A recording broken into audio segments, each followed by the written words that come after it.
O Bitcoin passou dos 40 mil dólares, agora estabilizando ali entre 43 a 44 mil, e é claro que de repente volta a ser o assunto em tudo quanto é canal do YouTube, etc. Mas o meu objetivo de hoje não é falar sobre o preço, se vai para 100 mil dólares, se vai voltar, mas eu quero dar uma perspectiva diferente em relação à macroeconomia, porque muitas vezes a gente tem uma ideia sobre o que é o Bitcoin e eu quero discutir um pouquinho sobre o paradoxo que isso cria num ambiente inflacionário, hiperinflacionário ou até deflacionário. Então é sobre esse assunto que eu quero discutir hoje. Mas primeiro a gente tem que sempre criar uma perspectiva macro para você poder entender como que isso se encaixa nos países, na economia real, né? Como é que as pessoas estão de fato usando o Bitcoin ou, na verdade, como que as pessoas estão se comportando diante de um cenário onde elas não conseguem mais confiar na sua própria moeda. Então, acho que os melhores exemplos que a gente tem hoje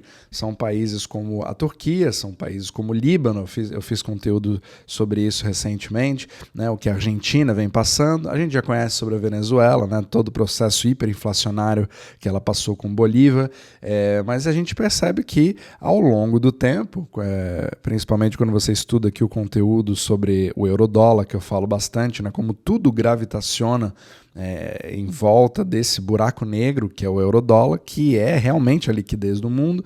Falo também sobre o yin e o yang, que são os bonds, os títulos da dívida pública americana, em relação ao próprio dólar em si, como você usa isso de colateral no mercado para pegar crédito, e é aí que realmente está a liquidez do mundo, né? Não dá para negar. Apesar de que eu pessoalmente, eu tenho as minhas opiniões, obviamente, sobre o Bitcoin, sou um adepto, né? Acho que realmente é uma ferramenta maravilhosa, mas é importante a gente ter sempre um grau de realismo e a gente separar o que a gente gostaria que fosse num ambiente ideal de uma economia super, né, super Bitcoin, digamos, como se fosse um padrão Bitcoin, né? Bitcoinized, que você fala nos Estados Unidos, criando um padrão Bitcoin Standard, mas isso pode ser visto ou interpretado como se o Bitcoin realmente tem a capacidade de ser a moeda mundial e todo mundo vai usar o Bitcoin a partir de agora. Mas isso não é um consenso. Pode ser que isso aconteça, mas pode ser que isso não aconteça. Então eu prefiro trabalhar com cenários e com probabilidades do que com certezas ou paixões ou convicções. Então eu fico sempre aberto a mudar o meu ponto de vista. Inclusive eu já mudei minha opinião sobre esse assunto uma série de vezes. Eu já fui assim de ser 100% Bitcoin para depois mudar um pouco de vertente, independente do preço, né? Eu acredito que no longo prazo o Bitcoin vai se manter, ele realmente tem uma posição única até em relação às outras altcoins. Mas eu quero realmente voltar aqui para o contexto macro. Então, quando você, por exemplo, mora num país como o Líbano, que vem passando aí por uma desvalorização muito forte da lira, ou como a própria Argentina, que viu o dólar blue dela sair de 250 no início desse ano e batendo aí praticamente 1.000 pesos por dólar, obviamente que você tem uma perda significativa do seu poder de compra. Uma pessoa dessa ela não vai ficar esperando o preço do supermercado mudar de hora em hora, ela vai simplesmente se proteger. E é aí que vem o instinto de uma pessoa comum, é uma pessoa que não estudou sobre blockchain, ela não estudou sobre como funciona uma private wallet, ela não sabe o que são as 12 palavras, 24 palavras, né, o que são 256 bits de proteção,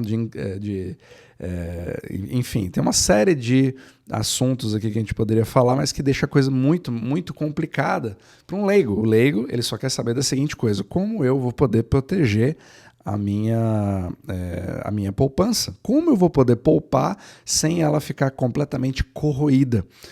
E muitas vezes a gente acha que o mesmo destino que o peso está passando hoje na Argentina vai ser exatamente o mesmo destino do dólar. Pode até ser que aconteça, mas a gente tem que entender que são duas coisas completamente diferentes.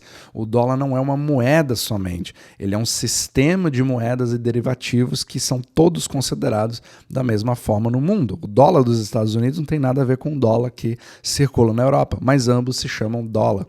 Então é por isso que eu gosto de fazer essa distinção do euro-dólar. E as outras moedas têm uma variação em relação ao dólar e vêm sendo esmagadas pelo dólar nos últimos 10 anos, justamente porque elas gravitacionam em volta do dólar. Elas são derivativos do dólar. E querendo ou não, o próprio Bitcoin também acaba sendo um derivativo do dólar. É claro que ele vem, desde a sua concepção, ele é inegável que ele vem sendo a melhor reserva de valor existente, né? Muito melhor do que o ouro, né? Que eu vou até fazer um capítulo sobre o próprio ouro. Então, assim, ou em relação a quem pensa como um investimento, a melhor ação que já existiu na humanidade desde então. Então, assim, o Bitcoin realmente criou um ativo, um contexto, uma classe de ativo que ninguém sabe muito como colocar. E aí, basicamente, você tem uma guerra na internet de narrativas entre o que o Bitcoin é e o que o Bitcoin deveria ser. Então você acaba, essa confusão desses dois conceitos acaba criando todos os conflitos que nós temos. Mas o Bitcoin não está nem aí para isso, ele vai continuar fazendo o que ele faz, independente do seu uso ter motivos diferentes pelos participantes diferentes. Tem pessoas que vão comprar para fazer uma poupança, tem pessoas que vão comprar porque elas querem circular isso como moeda. Às vezes você mora num dos poucos lugares do mundo que hoje tem a adoção do Bitcoin como legal tender, né, que é o Salvador e, se não me engano, a República Central da África, mas são pouquíssimos exemplos ainda. E aí você pode fazer sua compra no restaurante, né, com aqueles aplicativos, etc., mas ainda de uma forma bastante limitada. Eu ainda quero fazer mais estudos para ver realmente os efeitos do longo prazo, se isso está criando de fato uma prosperidade mensurável. Vejo muitos relatos que sim, mas também vejo muitos relatos que não. Então eu estou aberto aí ao estudo para poder investigar. Mas o que eu quero até falar é sobre um outro tipo de posicionamento, que é o do Michael Saylor. O Michael Saylor, que é o dono da empresa MicroStrategy, para quem não conhece, ele é hoje praticamente, se não me engano, o maior detentor de bitcoins público, né, privado do mundo. Ele tem aí mais de 120 mil, 130 mil bitcoins, ou até mais de 140 mil se você pegar a posição pessoal dele, mas a posição da empresa. E ele aposta tanto no Bitcoin que basicamente ele se alavanca emitindo bonds pela sua empresa, né, e mais ações para poder justamente comprar mais Bitcoin. Então ele usa Bitcoin inclusive de colateral para pegar empréstimo para comprar mais Bitcoin. Então essa é a posição mais bullish que eu já vi na minha vida, de alguém para ter tanta certeza de que o Bitcoin é sim o melhor ativo do mundo. Ele até argumenta que é melhor do que real estate, é melhor do que qualquer outra coisa, é melhor do que ouro, é melhor do que commodities, etc., baseado na desvalorização a partir de 100 anos, ou a segurança que você tem, o fato desse ativo não ser confiscável, o fato de você poder transferir, como ele sempre diz, energia econômica para qualquer lugar do mundo. E de fato isso é verdade, né? Você não consegue, se você hoje tem um imóvel em Buenos Aires que vale $1 milhão e de repente muda completamente o governo ou muda as leis, pode ser que isso seja confiscado. Os Estados Unidos foi o único país no mundo que nos últimos 6 anos não teve nenhum tipo de confisco em relação a imóveis, né, o real estate. Todos os outros países do mundo tiveram algum tipo de problemas nesse sentido para que você sinta que você realmente detém a propriedade. E o Bitcoin, quando você tem a sua carteira com as 12 palavras, né, desde que você não coloque o seu Bitcoin numa exchange, você não vai ter esse problema. Então ele se torna um ativo inconfiscável, né? Agora, a confusão aqui, porque o que acontece? Se o Michael Saylor é o cara que tem mais convicção no funcionamento do Bitcoin, por que ele não gasta esse Bitcoin? Por que ele não usa o Bitcoin como moeda e começa a transacionar em Bitcoin? Afinal de contas, se você realmente pegar o primeiro documento que descreve o Bitcoin, né, pelo Satoshi Nakamoto, que é o white paper do Bitcoin, ele diz claramente que o Bitcoin é uma rede de electronic cash, ou seja, um cash. A função do cash é uma função de moeda, uma função de que ela troca de mão em mão. Só que em várias entrevistas ele até foi questionado sobre isso e não é a forma que ele vê. Ele vê que houve realmente uma evolução da forma que o Bitcoin vem sendo usado. Ele considera isso muito mais como um ativo, como uma forma de poupança, como dinheiro de verdade. Ele até diferencia o conceito, né? Ele não fala em dinheiro em si, mas ele fala em propriedade, ele chama de property. Então o Bitcoin seria uma propriedade e não uma moeda de circulação. Uma moeda, ela nada mais nada menos do que uma ferramenta para você poder transacionar no mercado comprando produtos e serviços.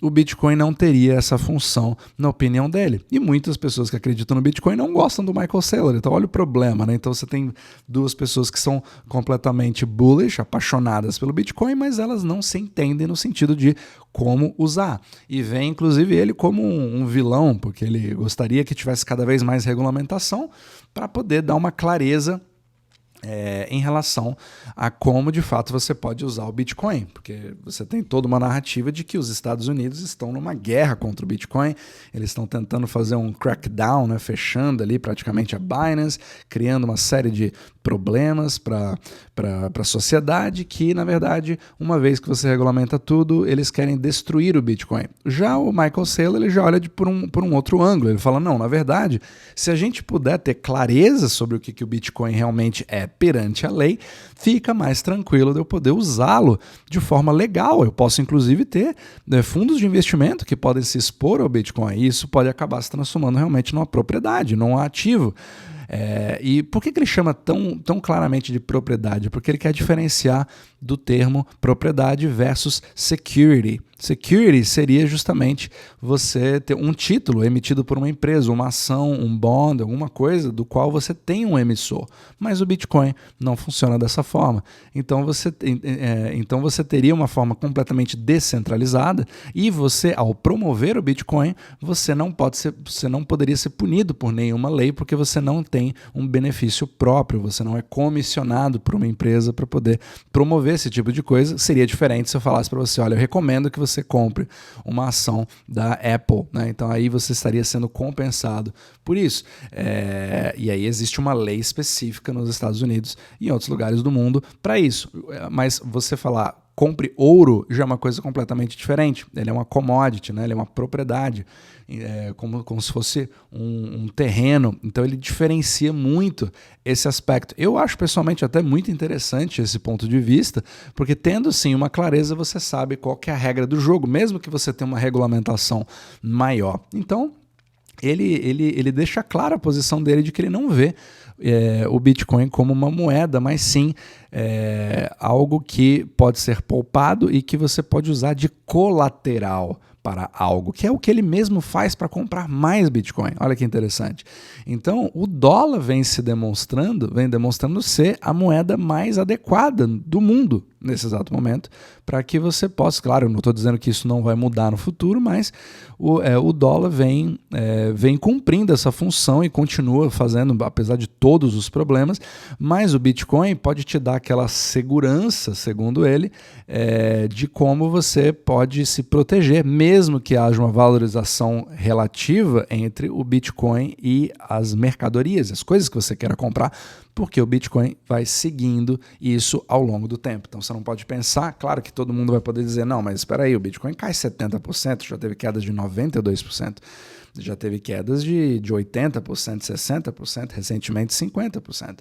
Então você não consegue ter uma segurança em relação a isso, mas ele sempre usa o critério do longo prazo. Então você precisa pensar em relação aos próximos 4 anos, aos próximos 10 anos e aos próximos 100 anos, porque aos poucos ele se transforma numa esponja infinita que consegue destronar aí outras classes de ativo, inclusive os próprios bonds. E aí que talvez seja uma visão muito, muito extremista, ninguém sabe, não posso dizer que não ou que sim, porque realmente o Bitcoin é infinitamente menor do que o mercado de bonds. Só que a gente sabe que o mercado de bonds tem um sério problema, porque ele está baseado numa dívida exponencial feita pelos Estados Unidos e, na verdade, todos os outros países do mundo. Então você fica naquela batata quente. Todo mundo foca nos Estados Unidos, mas o resto do mundo está bem pior do que os próprios Estados Unidos, que é a base do milkshake theory, que eu falo muito no meu podcast. Mas será que, então, ao você ter um tipo de ativo que pode circular no mundo inteiro, da mesma forma que os próprios bonds, que são usados, né, para fazer operações de Ripple, será que o Bitcoin não pode fazer uma função dessa?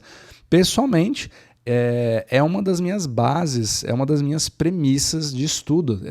É na probabilidade do Bitcoin poder ter uma função como a que os bonds estão tendo hoje. Claro que ainda numa coisa completamente diminuta, né? Mas assim, eu digo no sentido de possibilidades para o futuro, para as próximas décadas. É uma das minhas premissas, mais ainda do que uma moeda em si, mas eu posso estar enganado, porque a gente não sabe ainda como é que vai ser a experiência de El Salvador nas próximas décadas. Mas uma coisa é muito importante a gente pensar, né? Que uma vez que você tem uma moeda que começa a entrar em colapso, as pessoas vão ter um comportamento, às vezes desesperado, e é nesse momento que você vai entender o que elas veem como ter reserva de valor. Então é isso que eu quero deixar muito claro. Não importa o que eu acho, o que você acha, o que qualquer um acha sobre o que o Bitcoin deveria ser. O que importa é como ele é de fato usado. É isso. E a somatória desses comportamentos define de fato que tipo de ativo o Bitcoin vai ser. Se ele vai ser um colateral, se ele vai ser uma moeda, se ele vai ser simplesmente uma especulação para os próximos 30 anos, ninguém sabe. Então é por isso que é tão fascinante a gente ver um ativo que a gente ainda não pode descrever, mas ele vai ser cada vez mais discutido no futuro. Eu tenho certeza que ele não vai a lugar algum.